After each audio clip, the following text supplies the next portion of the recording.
Gente, o Salmo 23 de Davi, ele fala sobre a felicidade de termos o Senhor como nosso pastor. O Senhor como nosso pastor. Acontece que Davi, ele era um pastor, um exímio pastor. Um pastor que muitas vezes conduziu o rebanho do seu pai, Jessé, pelas campinas verdes, pelos rios, pelas montanhas. Ele tinha experiência na questão de conduzir o rebanho. E quando ele vai eleger um pastor para ser a referência dele, ele diz que o Senhor é meu pastor e nada me faltará. Por que ele diz, na verdade explícita, o Senhor é meu pastor e nada me faltará? Porque ele está dizendo implicitamente que se qualquer outro pastor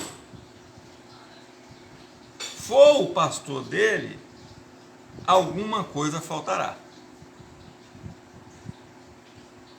Pode não faltar uma coisa, mas alguma coisa vai faltar. Por quê? Porque nós vivemos em um mundo em que pastores e líderes não se preocupam com suas ovelhas. Se preocupam sim com se locupletar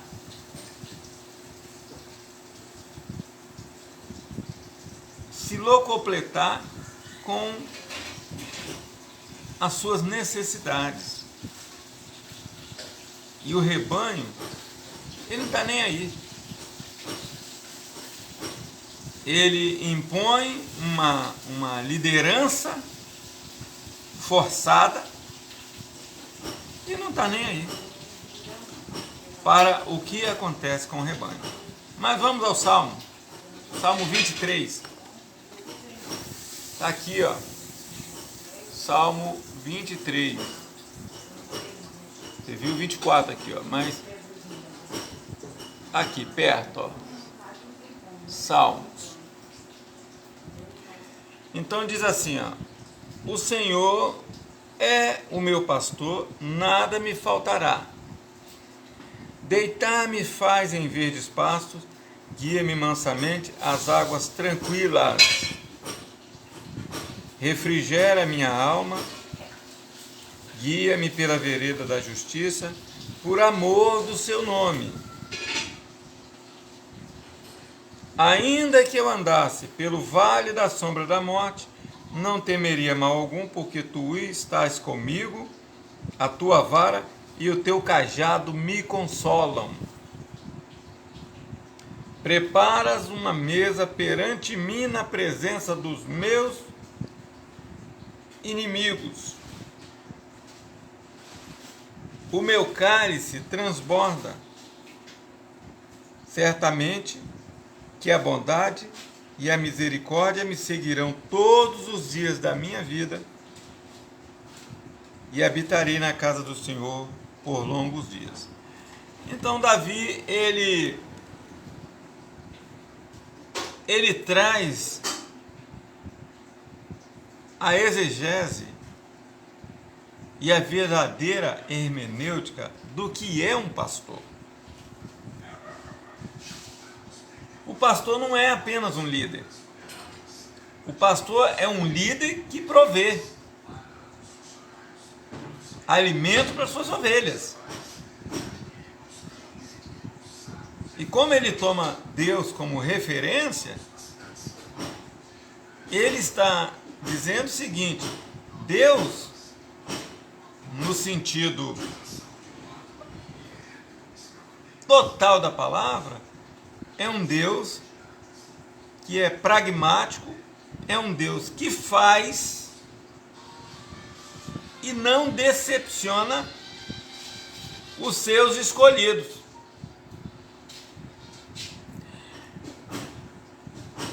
Quando a gente vai pesquisar essa matéria na missiologia, nós vamos descobrir, porque na teologia existe duas matérias. A primeira, em teologia, a gente estuda evangelismo e missões, e na segunda, a gente estuda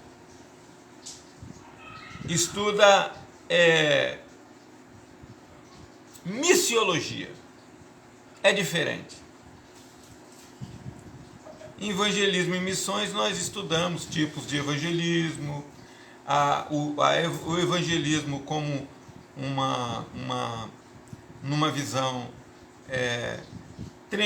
centrifugal, uma visão egocêntrica, o evangelismo urbano, e por aí vai.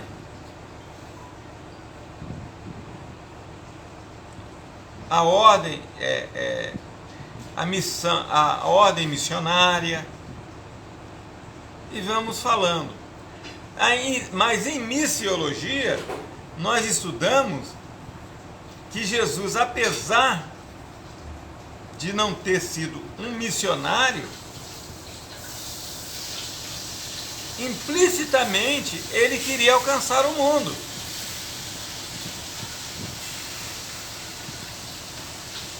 Ele queria alcançar o mundo. Quando ele diz para os seus discípulos: ide por todo mundo e pregai o meu evangelho a toda criatura, ele está mostrando para esses apóstolos que a igreja dele, ela não deveria ser uma igreja apenas dogmática, mas deveria ser uma igreja pragmática,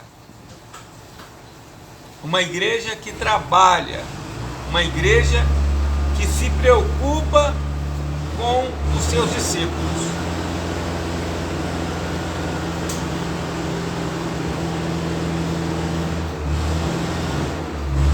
Entendeu, gente? O cara tá com o pé no acelerador aqui, tá? Ele pisa fundo, hein? Só um minutinho.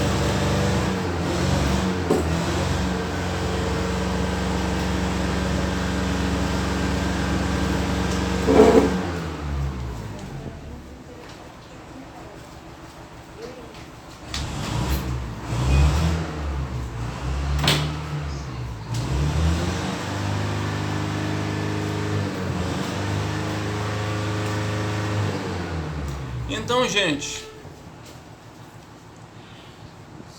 Jesus, o Davi, ele escolhe Deus como exemplo, porque Deus, ele é cosmológico.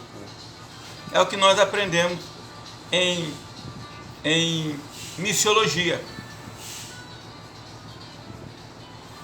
Deus, ele é cosmológico. Ao ponto que em evangelismo e missão, a gente aprende apenas que o evangelismo é em determinados setores da sociedade. Mas Deus não. Ele é cosmológico, ou seja, ele visa o mundo. Quando ele fala ide por todo mundo, ele está visando o mundo. Quando ele diz que a ceifa, a seara é o mundo e os ceifeiros são os obreiros, ele está implicitamente dizendo: é preciso que nós venhamos trabalhar pelo mundo todo.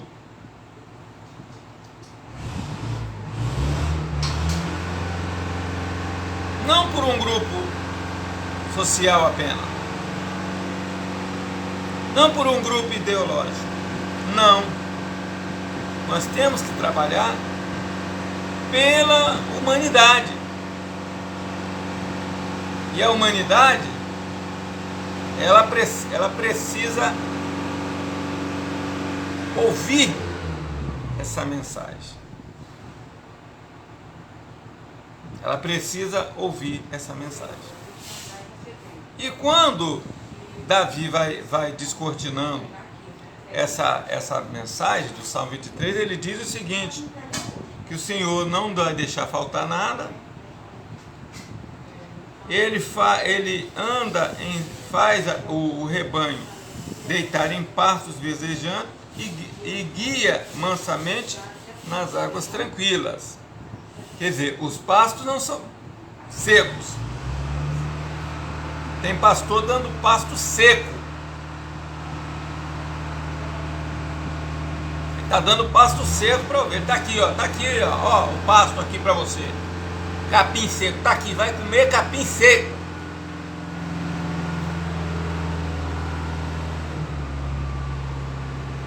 E quando ele leva para as águas, ele leva as águas agitadas. Vocês vão beber água nas águas sujas, águas agitadas, águas que não produz, águas, não é águas tranquilas. É águas barrentas, é água suja, é água de qualquer maneira. Porque não estão preparados para conduzir o rebanho. Quando a gente estuda a história do pastor em teologia sistemática, nós estudamos que o pastor, ele tem que ter um cajado, uma vara e uma flauta pastoril. Todo pastor, quando ele é consagrado, ele recebe essa orientação. O cajado para tirar as ovelhas do buraco, a vara para espantar os lobos e a flauta pastoril para alegrar o rebanho. Com músicas, né? Como Davi era músico, com músicas. E Deus também nos alegra. Deus nos alegra nos momentos mais difíceis da nossa vida.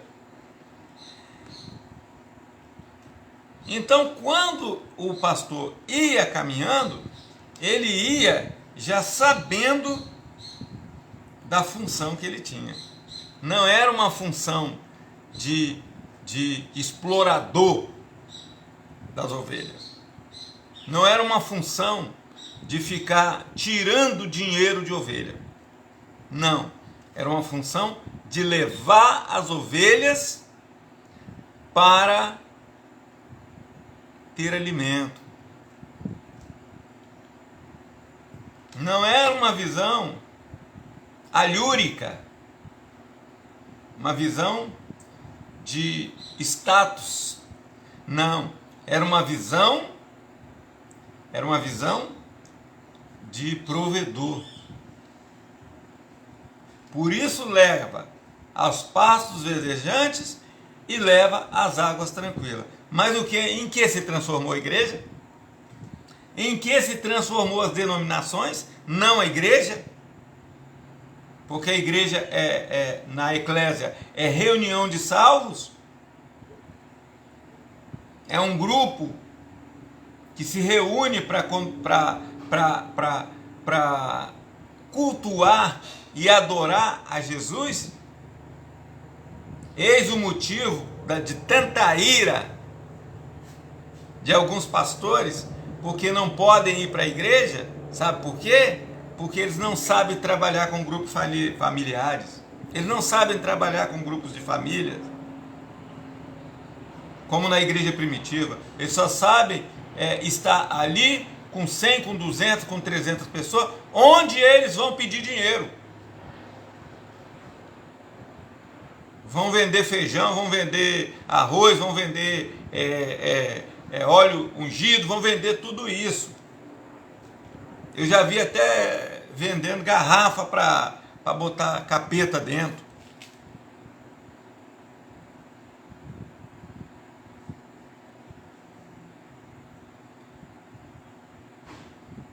Já vi vendendo flor ungida. Então, gente, é estranho demais.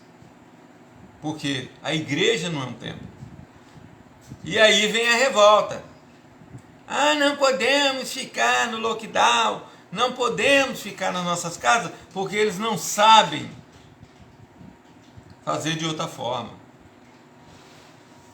Evangelistas que não sabem pregar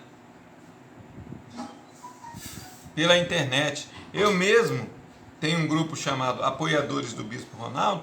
Lá eu vejo gente que entra noite e dia. Tem uma missionária que ela posta todo dia uma pregação e uma oração. Não estão pregando? Estão pregando. E outra coisa, Jesus disse que este evangelho do reino será pregado em todas as nações, então virá o fim. É muito mais fácil você alcançar outros países através das redes sociais do que você indo pessoalmente. Mas não. Alguns querem se locupletar. Alguns querem o alhures. Querem o din-din das ovelhas. E aí está essa vergonha que nós estamos vivendo no Brasil. Uma vergonha. Quando homens de chapéu ou sem chapéu, de barba ou sem barba, vivem explorando as ovelhas do Senhor. A oferta, gente, ela é bíblica. Agora, não é para... quando o profeta Jeremias ele fala disso, ele diz o seguinte: vocês não tiram só a lã da ovelha. Vocês estão comendo o meu povo, vocês estão comendo a carne do meu povo. A ovelha, você tem que tirar a lã dela e vender e produzir o que o pastor precisa com a lã. Agora, quando o pastor come a carne da ovelha, de garfo mesmo, tira a carne, mata a ovelha, tira a carne, come tudo, ele vai produzir o que mais? Jeremias diz: vocês, falsos pastores, estão comendo as minhas ovelhas com garfo. Estão comendo a carne. Vocês não estão tirando só a lã, não. Vocês estão comendo a carne do meu povo. E aí envolve vários aspectos. Vários. Inclusive o sentido ideológico. Pessoas que já ouviu falar do termo eu vou vender vou vender com porteira fechada? Pois é. Uma vez um pastor me procurou e disse o seguinte: eu tenho aí uma igreja que ela tem 30 membros, com dizimistas e cadeira e tal e tal. Ele montava a igreja e depois ele vendia para outro. E aí ele veio me oferecer. Eu era da igreja metodista e ele era de outra igreja, eu não vou falar, de outra denominação, não vou falar o nome. E ele falou, eu falei: meu irmão, mas você é de uma denominação, eu sou da igreja metodista. Então como é que eu vou estar pegando a sua igreja, comprando a sua igreja? Você está me vendendo a sua igreja? Não, você bota a sua placa lá. Eu saio e você fica. Com 30 cadeiras, com os membros, com os dizimistas. Eu falei, sai pra lá. Vai vender para outro. Vai vender igreja para outro. Porque eu não compro igreja.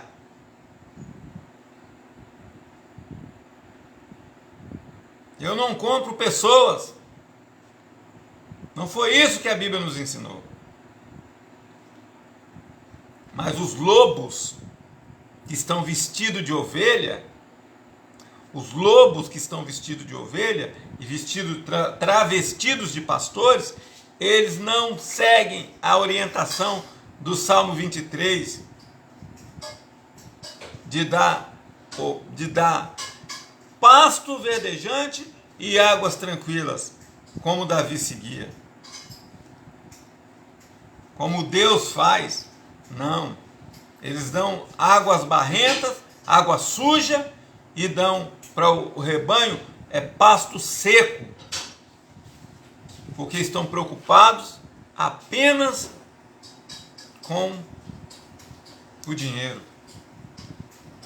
E por aí vai. São os estraga-raças. Eu já vi briga por causa de dinheiro. Briga por causa de dinheiro. E aí, gente, a gente cai naquela maldição que Jesus disse: vocês não podem servir a Deus e servir a Mamon. Vocês não podem servir a Deus e servir as riquezas, mas tem muito aí que estão procurando instituições secretas para ganhar dinheiro. Eu tinha um grupo de 5.000 pessoas chamado Teologia em Foco. Eu mudei o nome do grupo agora. Teologia em Foco. Nós tínhamos ali 5.000 pessoas. E aí veio a eleição, e aí eu fiz uma crítica ao atual presidente, que envolvido com uma entidade secreta aí. E aí eu descobri os lobos, os falsos pastores. Pastores que estavam naquele grupo se levantaram em quase 2.000. Me xingando por quê? Porque queriam, se preocupavam, estavam envolvidos até a cabeça com essa seita secreta. Até a cabeça, porque queriam dinheiro. Estão preocupados com dinheiro. É por isso que muitos não querem fechar. Porque não sabe fazer uma reunião no lar, não sabe fazer uma visita pastoral, não sabem ir a um hospital com a máscara e ali pegar o violão, como eu vi um pastor fazendo, uma pastora, e alegrar aquelas pessoas que estão ali no sofrimento. Não sabem fazer isso. São pastores de gabinete, só sabem ficar no gabinete e chegar domingo e pregar e pegar o dinheiro. É isso. Quantas propostas eu recebi? Uma vez uma determinada denominação, eu era da igreja metodista, e uma determinada denominação, ela fez um concurso para pastores. Ela é rica, milionária. E aí um irmão da igreja falou comigo: o senhor tem curso de bacharel em teologia, o senhor tem curso superior, o que é que o senhor não faz um concurso para ser pastor dessa igreja? Eu falei: está queimado, está queimado, está queimado, amarrado e sem força. Sabe por quê? Porque eu não vou fazer concurso para ser pastor de igreja, para ficar me submetendo à pressão de líder, para ficar pedindo dinheiro do povo. Eu tenho um amigo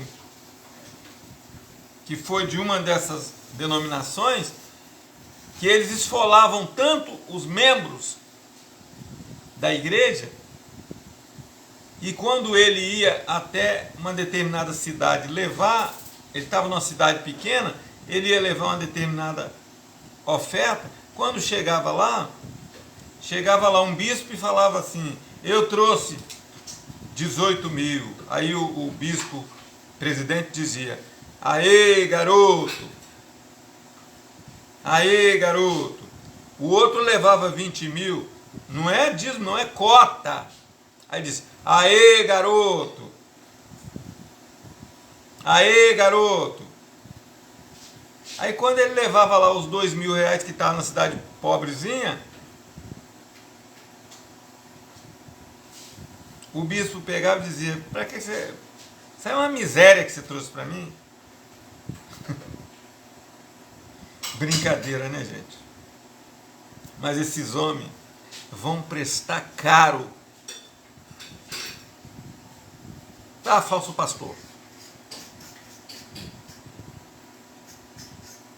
Você que tira a lã e come a carne da ovelha, você vai prestar caro. Você que não entrega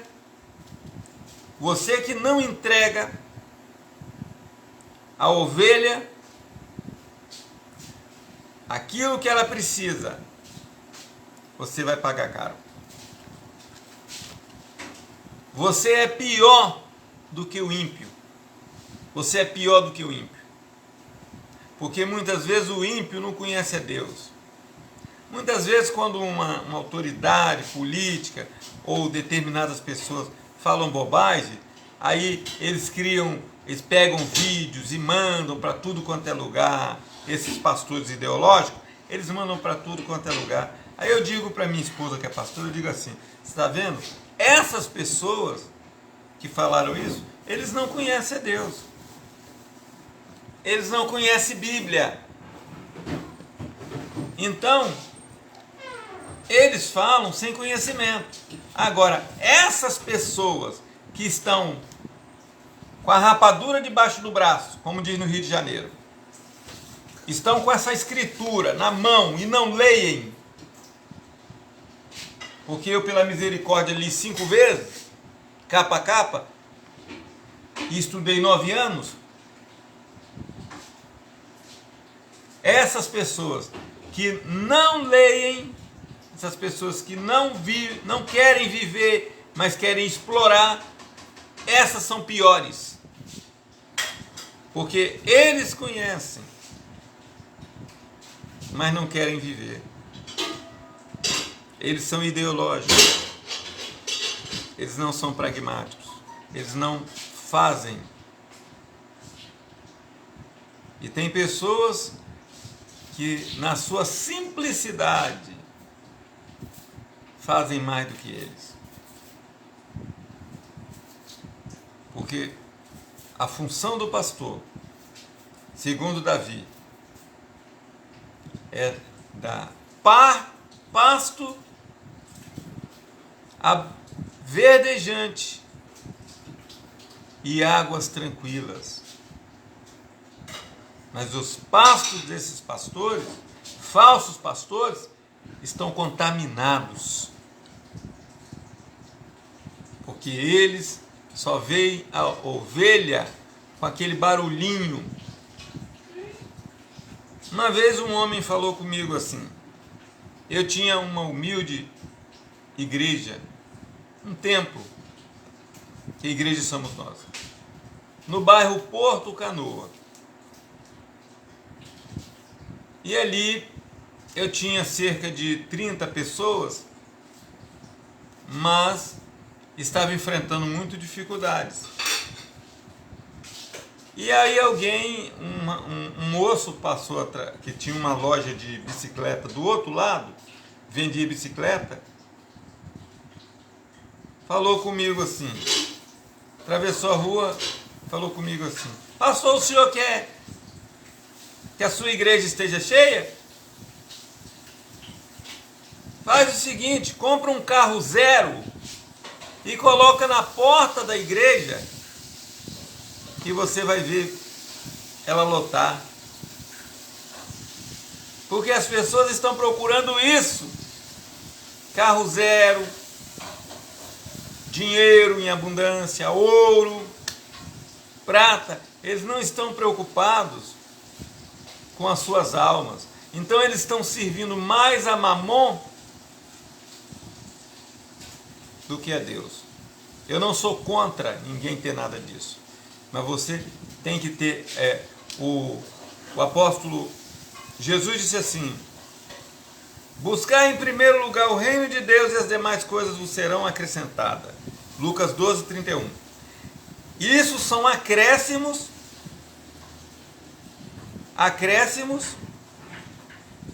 à obra de Deus, o reino de Deus. E Paulo disse o seguinte,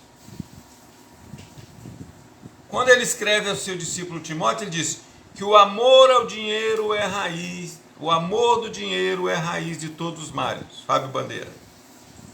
O amor do dinheiro é raiz de todos os males. E nessa cobiça, muitos transpassaram a sua alma. Muitos transpassaram a sua alma. Seja bem-vindo, Fábio. Muitos transpassaram a sua alma quando ele fez do dinheiro o seu Deus. O amor do dinheiro. Porque o dinheiro...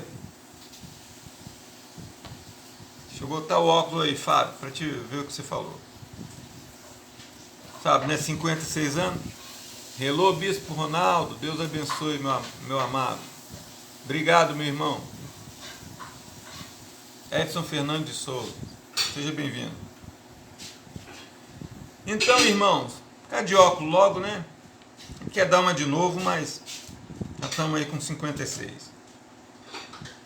Então, quando o apóstolo Paulo diz o seguinte: muitos transpassaram a sua alma, isso quer dizer, pegaram uma espada e transpassaram nele, na alma dele mesmo, quando ele elege o dinheiro como seu Deus. Porque Jesus deixou claro, vocês não podem servir a dois senhores, ou vocês servem a Deus, ou vocês servem a Mamon. E Mamon é o Deus capitalista, é o Deus da riqueza.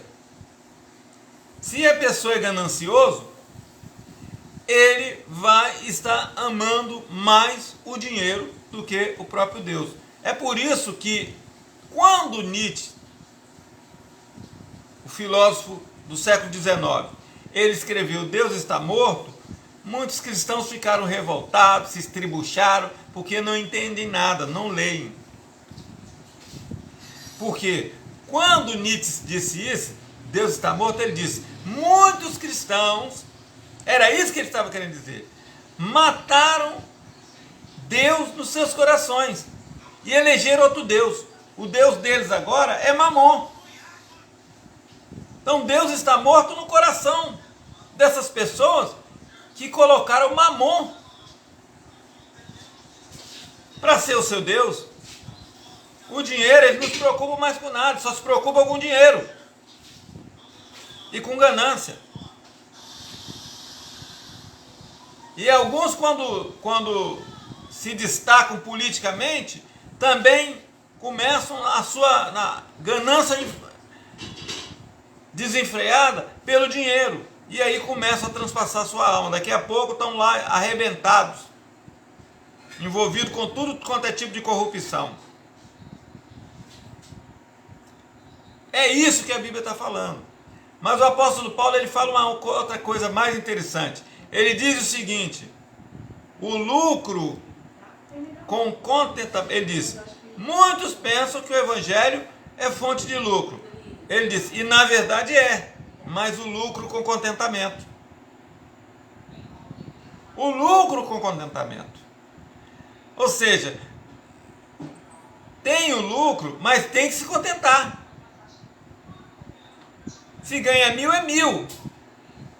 Não é querer ter 10 mil. Mas tem gente que quem tem 1.000 quer 10 mil, de 10 mil ele quer 100 mil, de 100 mil ele quer 1 milhão.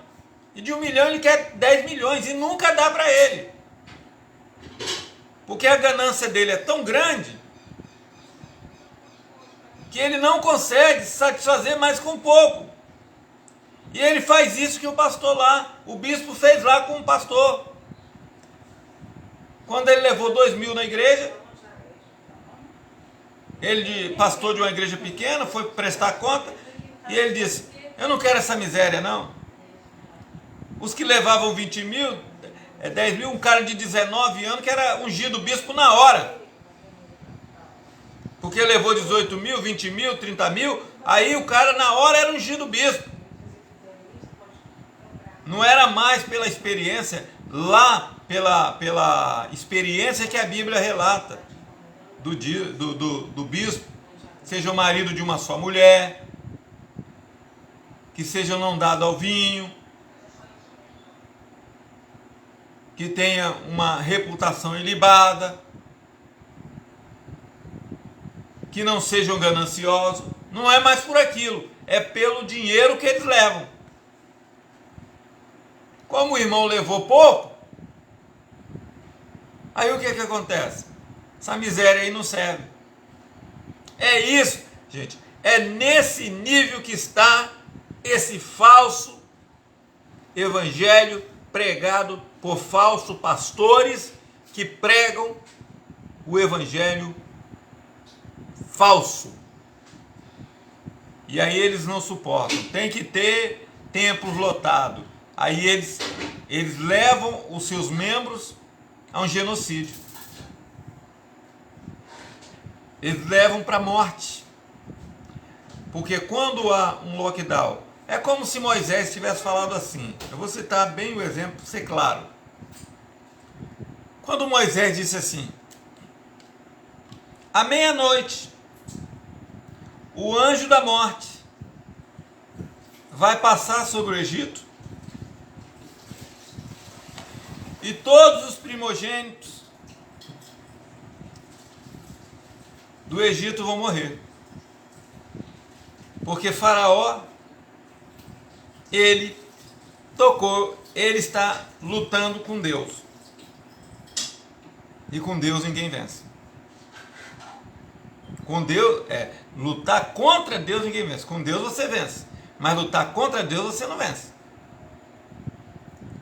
E aí, Josimar Teixeira de Oliveira, eu acho que é ele mesmo. Meu filho Josimar. Então, Josimar, meu filho, na fé. Quando Moisés disse, quando ele disse o seguinte: vão passar, o anjo da morte vai passar meia-noite. O anjo da morte vai passar meia-noite. Quem tiver, fecha a porta da sua casa e coloca o sangue do cordeiro.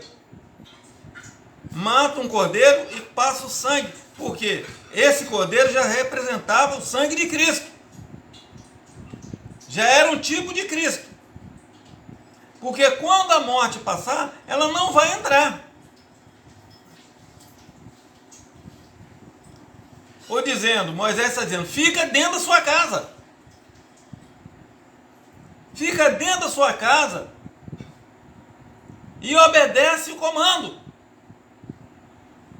Porque você vai preservar a sua vida.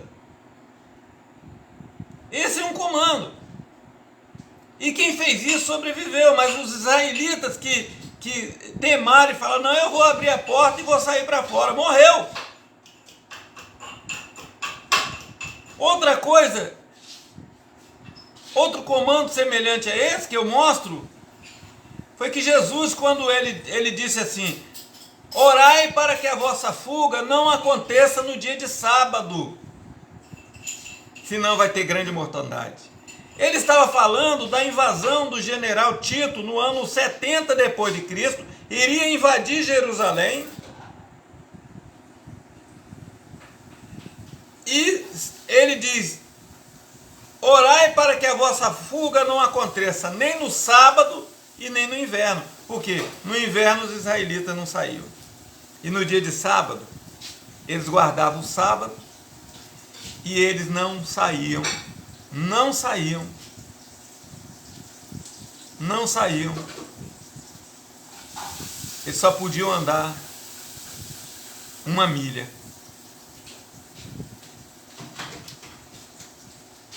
Então o que ia acontecer? Ia acontecer um genocídio, porque eles não iam poder fugir.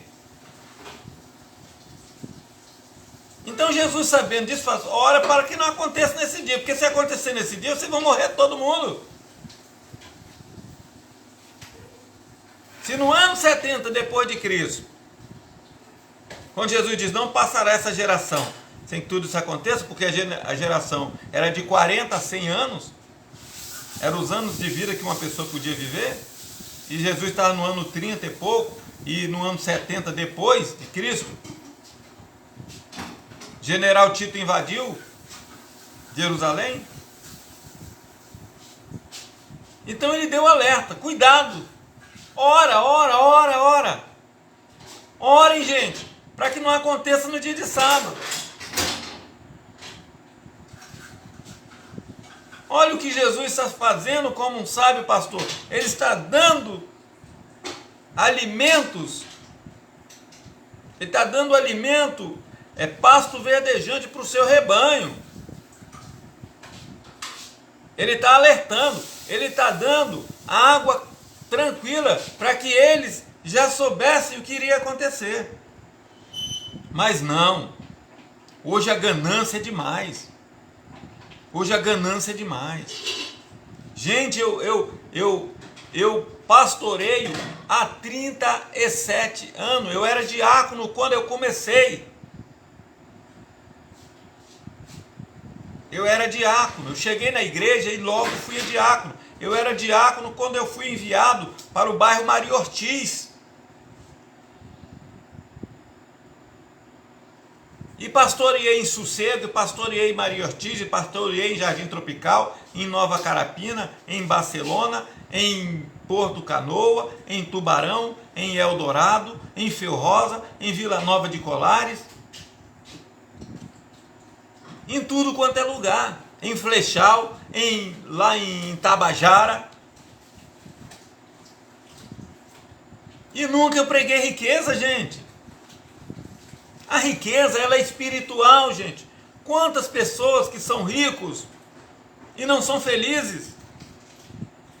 Eu sou feliz com a minha família, com a minha esposa, com as minhas filhas. Minhas filhas estão servindo a Deus, continuam no caminho. Ah, mas não estão na mesma denominação. Não importa. Não importa que seu filho, sua filha, não esteja na mesma denominação que você. O importante é que ele esteja no caminho do Senhor. Eu seria um pai intransigente se eu obrigasse meus filhos, minhas filhas já têm mais de 18 anos, elas vão para onde ela quiser. E cada ser humano vai para onde quiser. Mas tem pessoa que ele prefere que o filho, a filha morram ali, de tédio ou por ideologia, porque tem que ser naquele lugar. Não me importo. Eu não me importo, gente. Quantas vidas que eu já ganhei para Cristo? Quantas estão por aí? Milhares. Quantos eu já batizei? Importante é servir a Cristo, gente. E nessa hora tão difícil, nós não vamos pregar religião, nós não vamos pregar denominação, vamos pregar Jesus. E vamos fazer os grupos familiares. Vamos ser sábios. Vamos dar pasto verdejante. Vamos dar águas tranquilas. Porque muitas vidas, eu disse para um amigo meu, que é da área de psicanálise, eu disse: olha, após a pandemia, muitas pessoas vão precisar dos verdadeiros pastores e dos psicanalistas. e dos psicólogos. Porque quantas pessoas estão trabalhando no limite? Os médicos, por exemplo, quantos estão chorando? Eu vi coveiros falando, olha, quando eu chego na minha casa, depois de sepultar tantas pessoas, ele falando com lágrimas nos olhos, eu chego em casa, eu não posso dar um abraço na minha filha. Primeiro eu tenho que entrar, tirar aquele macacão e tomar um banho. Alguns hostilizados em bairros do Rio de Janeiro, porque trabalhavam achando que as pessoas, que eles estão doentes.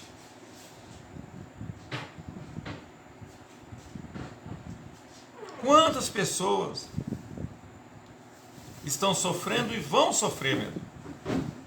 Nós temos que ver a realidade.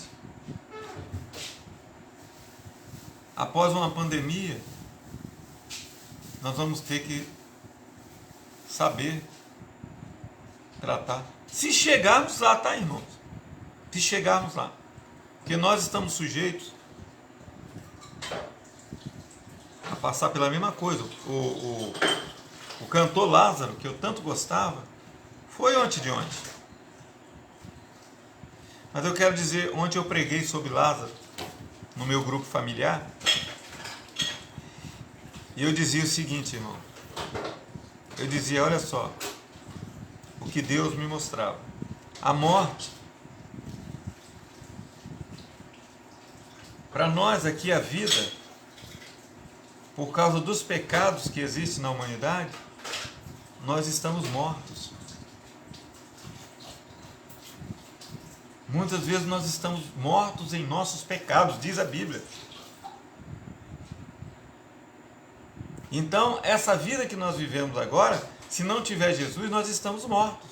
E muitas vezes, se nós vivemos em pecado, nós estamos mortos. Mas quando Lázaro passava para o outro lado, na verdade, ele passou para a vida. Então, a morte para ele representava a vida. E a vida representava a morte. Então, quando Jesus traz ele de volta só para dar exemplo. Que ele tem poder. Mas, na verdade, Jesus traz ele de um mundo de vida para um mundo de morte. Porque do outro lado é a verdadeira vida. E eu explicava também que quando tem uma cantora que diz, imagine como deve ser do outro lado, os olhos de Jesus, e ela dizia, eu queria ir ao espaço, eu queria ir ao final, ao infinito. E eu dizia, o infinito pode ser aqui, gente. Porque dependendo da implicidade que se olha, o fim pode ser aqui. Porque olha só, se você está aqui e lá no extremo, no final mesmo de tudo, é o final, para eles lá, o final é aqui, dentro de você. Ou aqui no nosso meio. É como se eu pegasse um ônibus para o Rio de Janeiro. Para mim, quando eu vou de viagem para o Rio de Janeiro, o final é lá, no Rio de Janeiro. Mas para quem vem de lá para cá, para o Espírito Santo, o final é aqui. Então, quando Deus ele vem de lá até aqui, ele vem ao final para resgatar os perdidos. E nós, quando nós vamos para lá, nós vamos para o final. Só que aquele final é o limite, não há outro final. O céu é o limite, gente. Não há outro final. Na evolução humana, na história da filosofia humana, de bebê, bebê, menino, menina, homem, além do homem e super-homem, que é um corpo transformado, no super-homem acaba. Você não vai ter, ali não tem mais fim. Ali terminou. Então hoje o Lázaro está descansando. Eu não estou pregando aqui uma necropolítica, que nós devemos adiantar as coisas.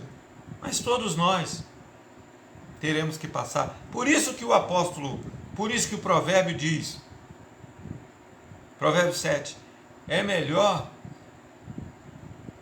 ir no lugar onde há luto do que onde tem festa. Porque onde tem luto, nós aplicamos aos nossos corações, os mortos aplicam ao coração, colocam em prática as suas virtudes espirituais, porque vê o fim de todos os homens. Mas na festa não. Na festa todo mundo se esquece que um dia há de partir.